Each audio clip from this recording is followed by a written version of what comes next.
a little bit closer. All I wanna know is, can you come? What's up, Taylor Kaye with you in the KiSS 92.5 studios, and coming up, Tegan and Sara.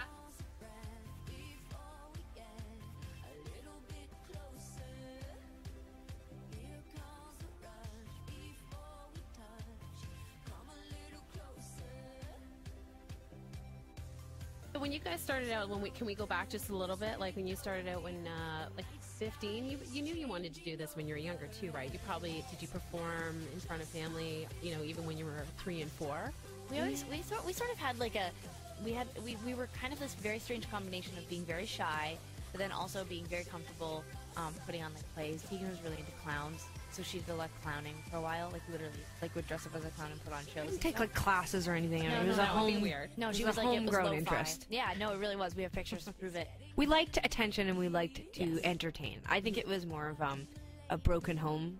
Like, you know. Oh my God, we're not from a just broken listen. Yeah, we were. We But I'm not fragmented Barbara home. Walters. I don't want crying. Yeah, Seriously. I'm just saying, like, you know, we grew up, like, you know, with my mom, and, you know, like, my mom's going back to university, and, you know, I think that we were, like, we wanted to, like, make everybody happy and entertain them. We were, like, tried to be very lighthearted, but then we were also very intense and deep. So when we were teenagers, took a little longer to develop. yeah, when we were teenagers and we started to write songs and play music, it was really exciting for us, but I don't think we ever said, oh, this is going to be our career. I think, like, we're still just the jury's out on that still. Like, I mean, I know we look really far into our career, but like we're still. I mean, we always like to keep it fresh.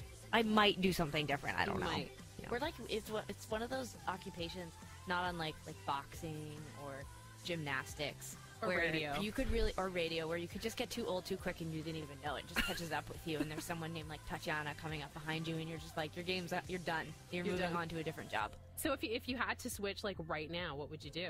Probably take your job. I mean, probably radio, available. probably KiSS 92.5. All right, let's talk about Heartthrob, your new album. And I can't believe this. You guys really don't write songs together. How many in total in your entire career have you written together and collaborated on?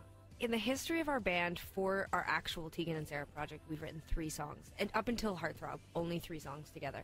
But about 5 years ago, we started writing for other people. Like, we started writing, like, we wrote with David Guetta and Tiesto and Margaret Cho. And anyway, so we started to kind of get used to the process of writing with another person. And I think with Heartthrob, we kind of got excited. We didn't have a talk about it. We weren't like, oh, we're going to sit down and write together. But Sara and other people in our lives had given us a lot of comments about our writing, and Sara specifically had come to me about my bridges. And so I left a lot of space on my songs for Sara to collaborate with me. So over half the record is collaborative stuff, like between Sara and I and some other people as well. So, And it shocks me that, I mean, after all this time, that only that amount of songs that you guys like. That would just, when I think Tegan and Sara, I'm thinking, all right, they write all of their songs together. That's but there's so much of what we do that is like collaborating, even though it's not necessarily writing. Like, Sara didn't necessarily write choruses or lyrics for my songs in the past, but when we get into the studio, there's just an enormous amount of collaboration that happens. I mean, we've been editing and producing and assisting each other for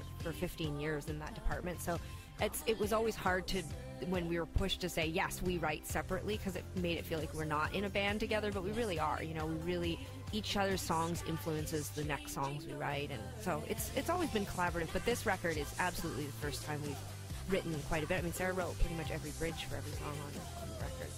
Go, Sara. I'm giving you a different, it's not a Grammy, it's a Spammy, and it's congratulations, you won. That sounds making it somehow spammy. it does actually. Now, how do you guys decide when you have your songs all laid out which one's going to be on the album? And if you're really passionate about one of your songs, how do you battle it out? You know, it's fairly obvious which ones are the best songs. I mean, it just is. Like, it's not, I don't think that we've ever had any major disputes. Occasionally, there might be a song or two that one of us will go to battle for, and sometimes it's not even your own song. Sometimes there'll be songs of Tegan's that I am more into than other songs, and you know, so it's actually one of the areas of our career and our lives where we don't fight. It seems like, you know, if you've written a good song, it's pretty obvious. And where do you fight? When do you well, there are other things. fights? I mean, there are so many details in our lives that are up for debate. And, you know, conversations. It can be the most arbitrary of things. It can be arguing over a poster. I mean, we really can fight over the small details, but then some of the bigger life kind of stuff, we just need to be able to, you know, there's a little bit more patience. Well, congrats on the record, and thanks so much for stopping by the studio. Thanks for Thank having you. us. Excellent.